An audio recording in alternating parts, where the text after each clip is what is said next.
Ruto ochopo mar yawo ayanga nyisruok ma jopur ma Mombasa. Gimoro kosetimre machalo kama mochako nuoyo higa 2 bang' ka gino timre kendo chako timre kawuono.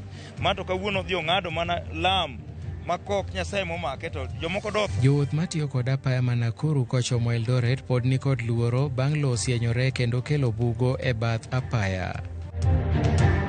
Ng'eny jok ma yudo thieth mar TB e osiptende ma Kenya ka oka Kenya ka moko Tanganyika giketo environment makoro ji nyalo wuotho mayot ka wadhi manyo jotuo molal kocha. Migawo mar thieth ma Migori tiyo kanyakla achiel kod piny Tanzania e thiro landruok mar tuo mar kahera e gwengego.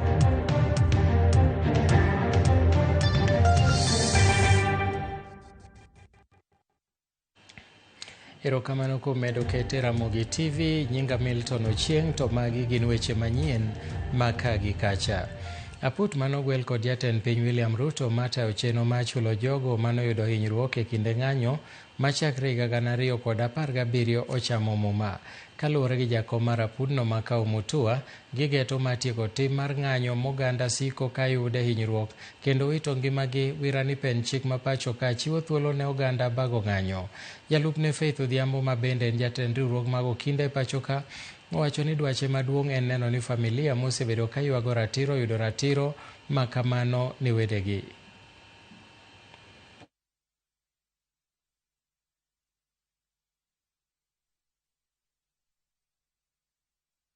I want to say and make this very clear.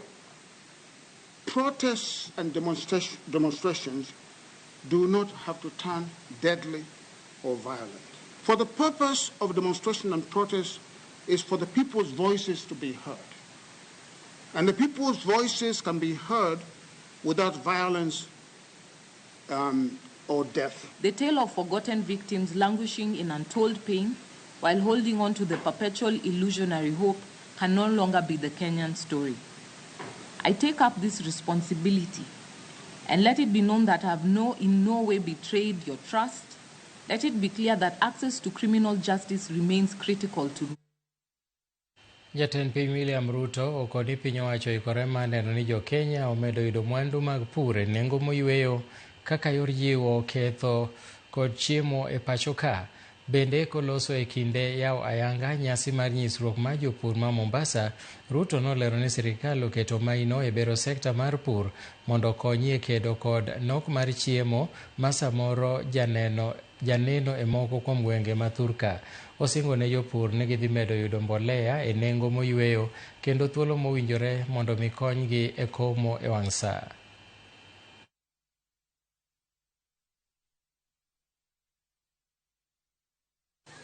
Lakini kwa miongo mingi sasa, sekta hii muhimu ya kilimo imekabiliwa na vikwazo vingi, ikiwemo kiangazi na mafuriko ya mara kwa mara, gharama kubwa ya pembejeo, kukatwa kwa mashamba, muundo msingi duni na mchanga kuendelea kuharibika. Vile vile, wakulima wameathirika sana na hasara ya baada ya mavuno, kutegemea sana kilimo cha mvua, wadudu na magonjwa mbalimbali pia wamekolea.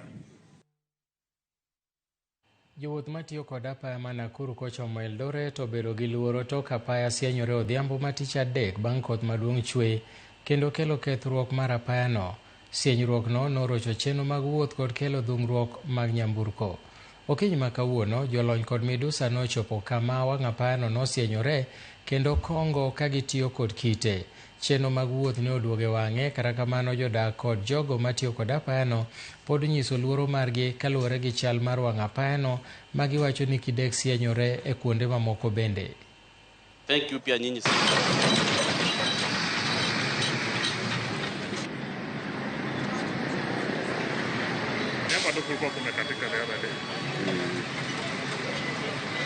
Basically, what we are witnessing here is a geological activity, and we are seeing what we call a pyroduct, which is existing below this area. And what has happened because of the rains is it causes the overlying material above the pyroduct to collapse, and that is why we are seeing very deep Galis. Now I want to assure the motorists who are using the Nairobi Eldoret highway that the road is passable, it is okay, it is safe. But we want the KENHA and the engineers to continue with their investigations so that finally we may see whether we can have a permanent solution. KNP Martin to kadha ilam chimuno kel sida. Ana kwa ni sirikal mar county kod sirikal mamalo oneka kanyalo loso pigni nondo chimuno wana yud masira maduong malich mopogre gi mai mwaneno sani niedi. Gimoro kosetimre machalo kama mochako nuoyo igariyo banka gino timre kendo chako timre kawuono. Mato kawuono dhi ong'ado mana lam makok Nyasaye momake to jomoko dotho. Higa mokalo nomuomore to naneno mana ka giolelo. Nogikawo gini ka gima en serious. Lakini gisani kore ka gineno ni en serious lakini sirikandwa masani owuondo wawuonda. Onego be ni gimbe gibiro kato gineno.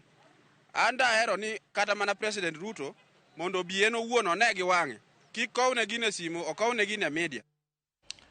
Ogai mar obila Douglas Kanja otimo limbe mapoya e aluora ma Kwa Binzaro mayudore e kaunti ma Kilifi kama noyudie ringre ji 34. Kanja manolimo bunguno olando ni fuonde mamoko 102 mag dhano oyudi kendo mopogore gi ringre 34 motelo ka. Kanja nolero na apisa mag okwach kich dhi nyime gi nonro matut kendo machiegni ni gibiro chiwo ler ewi ringre moseyudi e aluorago. Kata kamano okoni maromo achije 11 osemaki kod obila kitudo kod njore ma Binzaro.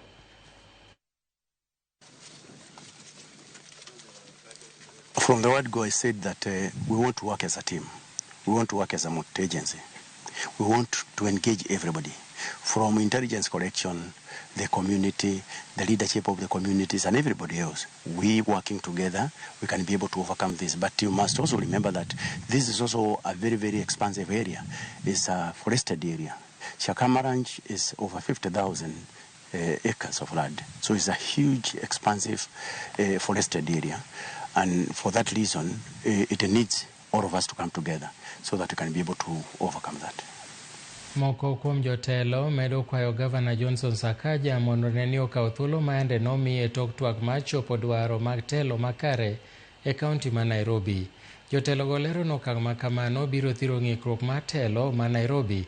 Tich ariyo ma jumani jokanyo ma County Assembly ma Nairobi ne obedo kod romo gi jatend piny William Ruto kaachiel gogai mar ODM Raila Odinga mar chungo okang' mar thicho oko Johnson Sakaja kowuok e apisi. And us encouraging the governor to address issues of governance. Governance issues broadly speak to questions of leadership. There were leadership issues that were raised, maybe dysfunctional or otherwise. There were issues of administrative questions that would include issues to do with whether there is graft or no graft. There are issues she has brought about pending bills and contractors. Those are issues that then need to be addressed. Concerns have been raised, we do not dispute, but everyone has a second chance. This is a very good opportunity for him to be able to bring his people together. Dialogue is always a leadership role. We encourage it so that everyone gets a win-win. The leadership, the people of Nairobi. That is going to depend on how Governor Sakaja conducts himself going forward. It is a good opportunity for him, like other members have said. From now on, you can pick up from there. We want to see you. We want to feel that you are in charge of this city. I believe the governor has now been given a second chance. And this second chance should not be taken lightly by the governor and his entire team. He must respond to the issues that have been raised by the MCAs and ensure that we deliver for the people of Nairobi. Migao mar thieth e kaunti ma Migori jiwo tudruok kod migao mar thieth e piny libamba ma Tanzania e jiwo kenge makedo gi landruok mar tuo mar kahera ma medore e kaunti ma Migori. George Juma nigi ler kowuok e kaunti no. Kwan ji maromo 288 noyud kod tuono mar kahera e kaunti ma Migori gi 224 ka ipimo kod kwan ji maromo 1,198 mane oyudi kod tuoni e kaunti ma Migori e higa mar 2023. E higa mar 2024 jogo mane oyudo tuono mar kahera matama kata mathiedho tek mong'ere kaka drug resistant TB nero mapar kod ang'wen ka ipimo kod higa mag 2013 mane giromo 11. Lipot mogol kod migawo mar thieth e kaunti ma Migori yango ni kwan jogo magamo tuo mar kahera e kaunti ma Migori medore. Kwan ni mamedore ostudi kod jogo mantie kod tuo ni mar kahera mok tik thieth kod kit nweng'o mag oganda ma oting'o chego mag kunyo mwandu mantie buolo. Ng'enyne iyudo ni jatuo kichake e thieth to nikech samoro no tiyo kata gold mine mantiere machiegni kanyo, iyudo ni mae is a socio-economic activity ma miyo yuto. Koro ka tuo ni ogoye to ok onyal dhi tich. Koro kochako thieth mochango matin ni to wuok odok koma no aye. Migawo mar thieth bende yango ni kalure kod tudruok e yore mag ohala kod mamoko e kind jodak e kaunti ma Migori kaachiel gi jodak mawuok e piny libamba mar Tanzania bende osejiwo landruok mar tuono mar kahera to ahinya e tong' piny Kenya kod Tanzania. John Alela menepisa mochung' ne kedo kod tuono mar kahera e sab kuond Manyatike mane wuoyi kinde romo mar keto kenge mar kedo kod tuoni e tong'no mar piny Kenya kod Tanzania wacho neno ni jogo moyud kod tuoni omuonyo yath kaka dwarore gin mokumo kenge ma gimedo jiwo mar kedo kod tuo mar kahera. Kata bed mana ja Kenya kata bed ja Tanganyika to chaka e thieth kata bed mana ithiedha Kenya kata ithiedha Tanzania to thieth mar TB odhi mbele kochake kuom ndalo ma daktari oneno ni ber ka maber mondo thiedhie mitiek maber. Jochiw thieth ma Migori wacho ni kinde mokalo gisebedo kod pek e luwo jotuo mag kahera ma oweyo muonyathgi e kore kendo dhi e pinyno mar Tanzania nikech chike matek moketi kod pinyno mar Tanzania. Kwa vile ambavyo tuliona wamekuja kati ya watu wa Tanzania na Kenya kukaa kama kuweka hili jambo ili liweze kujulikana kwamba ni watu husaidiana pande zote,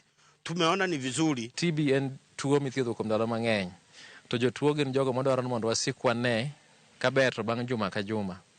To ma yudo ka osebedo mapek ne jomoko nikech yudo ni ng'eny jok ma yudo thieth mar TB e osiptende ma Kenya ka ok ka Kenya ka moko wa Tanganyika to koro kalure gi chike mantiere e kiewo mar Kenya gi Tanzania bedo matek sana mondo ja Kenya odhi kocha mondo yud ja Tanganyika mondo okel koni endelea gi thieth. Goero kamano ne sirikand Migori County koriwore gi sirikal ma piny majirani nikech giketo environment makoro ji nyalo wuotho mayot ka wadhi manyo jotuo molal kocha.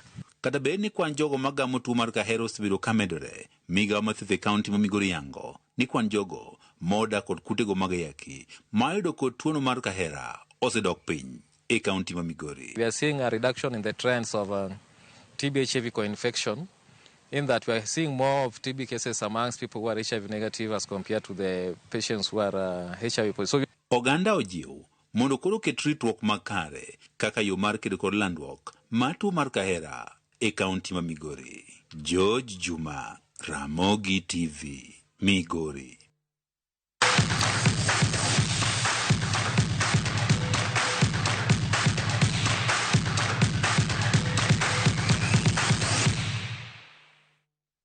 Piny owacho singo mar dhi nyime kod